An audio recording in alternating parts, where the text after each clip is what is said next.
Hey everybody, it's Tammy Van Hollander. I know I'm always saying that I'm excited of who I'm going to be interviewing next, but I'm super excited over Lyla Tyler, who is such a dear friend. And Lyla, I don't think you know this, but if I was to even take my kids to any therapist, it would be Oh, you. It would be because oh, you just are this light and you shine, and you're my go-to for so many things, and we've worked together so much, both being nurtured heart approach facilitators, and but you're really my go-to when it comes to grief. And when I took your grief training in LA at the Expressive Therapies Summit, you made me cry. I know. You remind me of that every time I see you. Because nobody makes me cry, but Lyla made me cry. And you just have such a beautiful way, though, of healing something that is so painful. And now grief has kind of changed. Maybe it's changed in some ways it hasn't, but it's been coming up a lot. And I'm like, okay, I really need to talk to Lyla as a resource during this pandemic, and how you can really help clinicians as well as parents to really navigate our way through this very new situation that we've never been in before. Right, right. Well, it's good to see you and chat with you a little bit. I want to start off with a little bit of nurtured heart here for a moment. And I just want to recognize you and what you've been doing for the play therapy community, using your own wisdom. I see you doing that to reach out to people, but also all of your many, many connections. And you say I'd be the one you'd reach out to for as a therapist for your kids, but Tammy, you have so much inside of you, and you have a way of connecting like nobody else I know. Aw. And so I just want to really tell you how much I respect what you're doing for the play therapy community. I know it comes from a place of your heart, and it means a lot to everybody out here all over the world who you're connecting with and helping. So thanks. You gonna make me cry again? I'll make you cry again. Thank you. I just needed to recognize your greatness of what you're doing. Thank you very much. Thank you.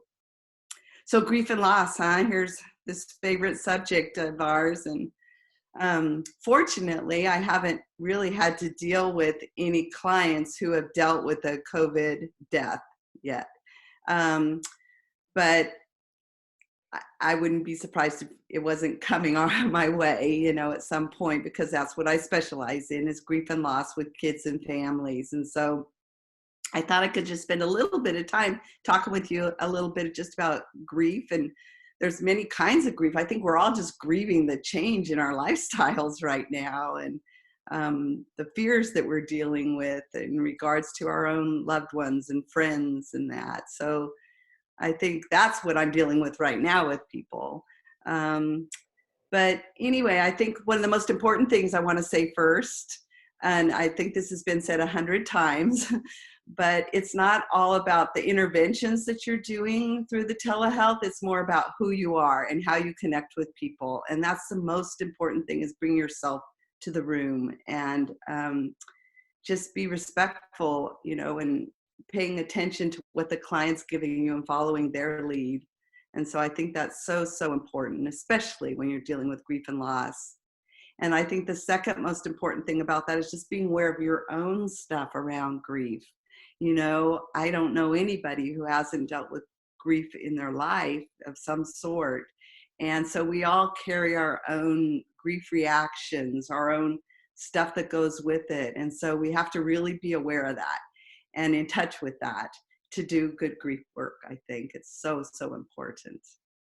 So those are the couple of things that really came to me in dealing with this. And so, I think I could talk just a little bit about grief in general, that kids, deal differently to grief than adults do. They're much more sporadic in how they deal with grief. I've had a lot of parents be kind of shocked that one moment they're talking about somebody just died, and the next moment they look out in the yard and the child's out there just running and playing and laughing and giggling with their siblings. And that's how kids grieve. Their little ego strengths such that they can only do little bits at a time. And so just be aware of that and know that. We don't want to give too much information to them. Little bits of information is good. Once again, just follow their lead. So those I think have my couple notes here. Yeah, those I think are the most important things in how kids deal with grief differently than how adults do. What about kids who, worry, and this happens in so many situations, but here, like, what if I die? What if I get the virus? Am I going to die? Is mommy going to die? Is daddy going to die?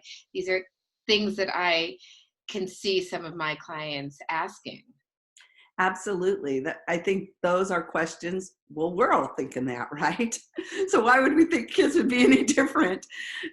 So they are thinking that. I think the younger the kids are, that I'm hearing more of what about me? Because they're so egocentric, and they're afraid they might get the virus, or what if they got sick and that. And the older kids are, I think they're much more aware of how it affects older people more. And so they're more worried about grandparents or parents and that. I've had a few kids ask me, how old am I? I think their question is, are you going anywhere here? Are you going to die? So I think kids are just, the older they are, the more they're, aware of how COVID affects people than younger ones who are more egocentric. But yeah, that fear's there.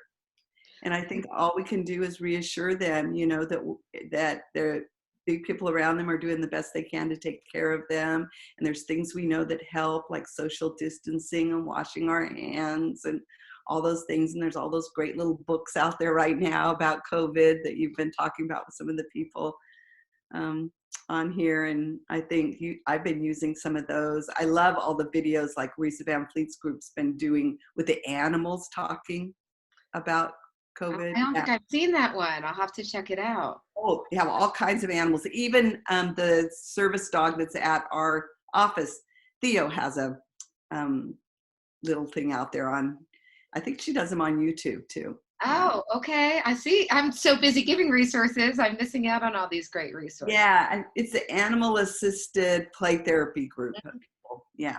Yeah. Okay, yeah, I'll definitely check that out. I mean, Lyla, I keep thinking about it in terms of when I look at the numbers of how many deaths there have been. And I think about these people are all dying alone. They're not dying with their children, their families, and you see like pictures of people holding out signs, and you see these heroic doctors and nurses holding up phones for them to be able to say goodbye to their loved ones. And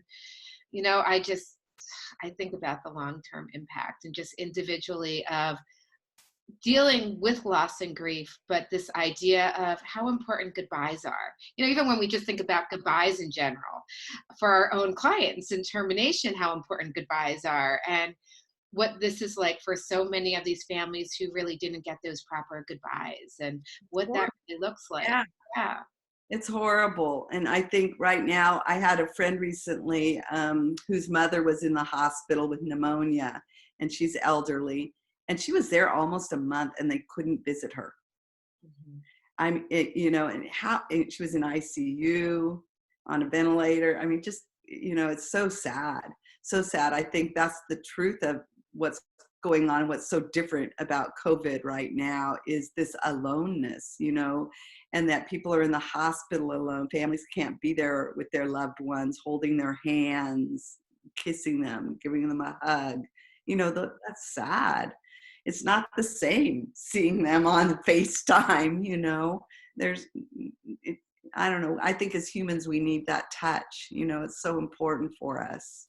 And now of that happening, and they're such gifts that we really took for granted, of holding and touch and cuddling and saying that we're not going to shake hands anymore, they're saying. And I was like, are we going to be able to hug? I mean, all these moments of connection. And it's a crazy time. But I'd love to also hear, just because you're also, besides for all your expertise, you're one of the most creative people I know.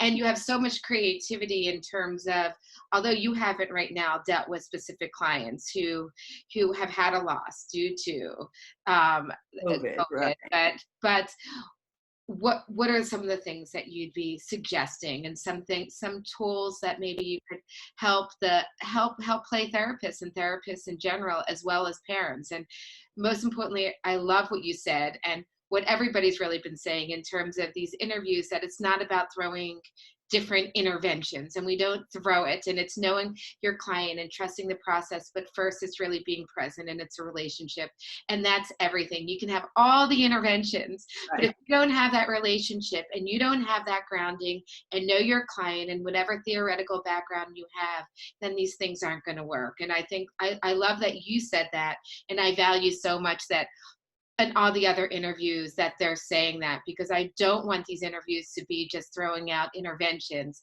but we have to take all these different pieces and make them a resource. Right, right. So I think the telehealth, there's a lot of things we can do with that, because I think one of the first most important things I do in dealing with grief and loss is helping the caregiver, the surviving caregiver. Because what we know in complicated grief, one of the primary factors in how well kids do is how well their caregiver's doing following the death. And so over and over again, that's been shown. And of course, with all the not being able to say goodbye, maybe not even getting to have a memorial service, or only having a memorial service where there's 10 people there, you know, and culturally, oh my goodness, there's all kinds of pieces that fall in place there. I mean, many cultures, you gather together in your home and you're hugging each other and bringing food and sharing food together, and you aren't able to do those things. And so it's just changed how we grieve, and how we support people through their grief process. And so I think helping caregivers talk, helping them to be able to talk to their kids about grief and how to do that, and how to explain, what dead is to little kids. Basically their body doesn't work anymore.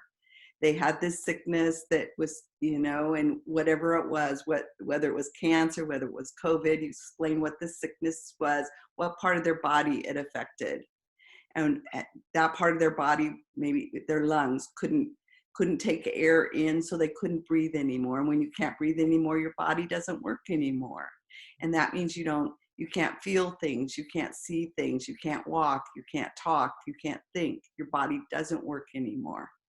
And so I think explaining it in a simple terms like that to kids, I think one of the most important things is honesty, that you're honest with kids and you give them, I think sometimes some parents want to give too much information too fast. So, be aware of their developmental stage and where they are and how much they can take in at a time. And also just helping parents be prepared for questions. Like the question you brought up earlier, are you going to die? Can I die from this? And helping them to be able to answer some of those questions, and to let them know it's okay to say, I don't know, but I'll find out. I'll do my best to find out. I think that's the hardest with these type of questions about death, that parents feel that they have to have an answer. And Right. so many things, like even what happens when you die, and being able, whatever the cultural pieces are, but if there's different parts of letting the child decide, or what do you think happens, but that Mhm. there's so much pressure that parents, that they feel like they have to give their child a concrete answer, and that there Right. isn't a concrete answer often when No. with these type of questions. No. A lot of us will go to our religious place. I think as therapists, you got to be really careful with the grief and loss thing there, because we have our own religious beliefs, or, beliefs about what happens after people die. But that's not what's important. What's important is what our client's family believes. And so I think it's having these conversations with the parents about that. What are your beliefs, and what do you want your child to believe? What are you telling your child? And being able to ask questions about, were they cremated? Did you get to have any kind of memorial service? What did that look like? So that when kids are bringing that up during the sessions, you're aware and you know where to go with that. And a lot of times it's referring them back to their parent, and once again, helping the parent how to answer some of these questions or that. But I think culture's such an important thing when it comes to grief and loss, and you can't overlook that piece. And take the lead from your clients' caregivers, and you know, if you, or reach out to other colleagues that you know that can help answer some of your questions, because it's very different how you grieve in different cultures. Yeah. So anyway, one of the things that in dealing with grief and loss, no matter, matter what kind of grief it is, I follow Warden, Warden, his 4 stages of grief when I think about those when I'm doing grief and loss. And the first one's just accepting the reality of the loss. So helping kids with that. The next one's just processing their pain of the grief, or they're talking about their feelings about the loss. The next one is adjusting to the world without the deceased person in it. And the last one is finding a way to hold that person in your heart, but still move on with your life in your journey here on earth. And so those are the 4 stages that I follow from Warden. I might not have said them exactly how he says them, but that's pretty much what they are. And so when I'm doing interventions with kids, I follow those stages. And so when I'm first starting off with the kid, after I've spent this time, and it might be 2 or 3 telehealth sessions with the caregiver before I even am meeting the kid. And then I'm going to look at the reality of loss. And so I'm doing things like asking them about, about the person, letting them introduce me to the person. And on telehealth, what's great is they're in their home. And so they have access a lot of times to photo books, photos. So just tell me about the person. And then, as they're showing you pictures and that, they can tell stories about them. I've loved doing some of the scavenger hunts that was introduced on here, but you could kind of think of it that way. Can you get a picture to tell me about a funny thing that happened with that person? Can you get a picture to show me them doing one of their favorite things they like to do, or favorite thing you like to do with them? What's your very favorite picture of them? Do you have a picture when you were a baby with them? Things like that. So I think you could kind of go there through a photo album, kind of do a scavenger hunt through a photo album kind of thing, was my thought with that. But just letting them tell you the story about the person. They could also draw pictures. Younger kids could draw pictures to tell you about the person. Older kids, collage is a wonderful way for teens and preteens, to make a collage to tell you about the person. Things they liked, things you remember about them, things you treasured about them. So then they can introduce you to that person through their collage. And that seems a lot safer, I think, for older kids than drawing for most of them. They get, after about 3rd grade, a lot of us get funny about drawing and think we're going to be judged by how we can do our artwork and that kind of thing. So I like collage for older kids. I'm trying to think of other things. I want to make sure they understand like what happened, why the person died. So a lot of times I'll have them tell me the story. How'd you find out about your loved one dying? And just let them tell you about that story. So you can kind of understand if it's true, because a lot of kids do magical thinking when it comes to things like this. And so the reality of the death, that they understand it. Let me find a little poster here. Oh, can you guys see this? So I use like a poster kind of like this to talk about what part of their body wasn't working anymore. And so can you show me on here? I might send it ahead of time so that the family has it. Maybe we can color in that area. What does the lungs do for you? And so just kind of a little bit of psychoeducation around that, but also just getting a sense of, do they really understand what happened to the person and why they died? So I think that's some of the stuff that I have in regards to the reality of the death that I do with kids, to talk to them about it. If there was a memorial service, they might draw me a picture of the memorial service and what they remember. And a lot of times now with the COVID, they aren't having memorial services, they're waiting, And so it might be, if you could make a memorial service, what would that look like? and kids can use toys, play it out in front of you, that kind of thing. I think that's so powerful to be thinking about kids being able to take control and to be able to have some mastery, to be able to create things like that at home with their stuffed animals or with their family members, and being able to do it when there are so many things we don't have power over, and being able to give them some of that power is beautiful. Right. I think too, having families create like an altar or shrine or whatever you want to call it, just a place in their house where they can honor that person, have pictures of them or some of mementos that meant a lot to them, that they could sit in that place, especially if they don't have a memorial service. It gives them a place to go to or gather together to honor that person, and maybe some rituals around that. I heard Lisa and her girls singing their beautiful little songs the other day with you, singing a song, reading, something, a poem or a religious, from a religious book or something like that. I think those are things, and kids get to bring whatever they want to put on that altar, light a candle for that person, things like that.